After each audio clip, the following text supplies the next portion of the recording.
Mexican grandma told us not to bring the cats in the house. Did you forget?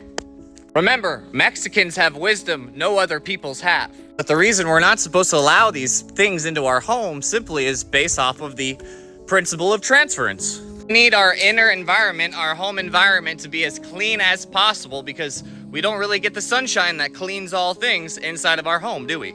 If we're letting these critters just go ahead and poop, you know, even if we're changing out the litter all the time, that's still going to transfer into the air.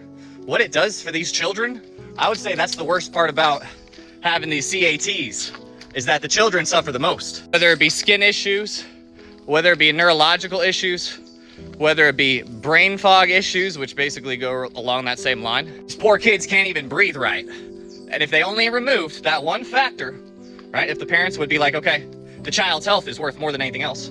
And remember Mexican grandma. What did Mexican grandma say, huh? So you guys need to stop being so sassy.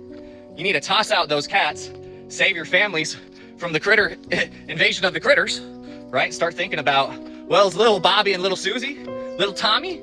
I want them to have the best life. I don't want them to have to deal with, where their inflammation, where their fire is never quenched. That sounds like a terrible life for them, don't you think? So that's why we're so passionate about these videos. You know, I didn't get the best grades growing up. They were okay, but they would have been a lot better if that gosh darn tootin' cat that grandma always told us, Mexican grandma, the wisest grandmas in the world, if we had gotten rid of that, everything else would be different. And so when we get rid of the cats, we also get rid of the health issue. And when we get rid of the health issue, synonymous with getting rid of all of the leaven in our home. The leaven is going to be anything that causes destruction or death to my DNA. We know dogs are animals' best friends. It's that way for a reason. Just like the man, is supposed to get together with the woman. So it's a certain order, is my point, that we've all forgotten about. But Mexican grandma, you can talk to her all day. You gotta love Mexican grandma. She'll tell you anything you want to know. And she'll cook for you at the same time too. And be some good Hebrew food. So anyways, Issachar, I'll do a video on that soon. That's why it's so important to keep those critters all up out of your grill and your home. Never sleep with those animals, cats or dogs, but especially the cats. And you guys are gonna be just fine. But you have to be consistent and you have to start doing the master's cleanse.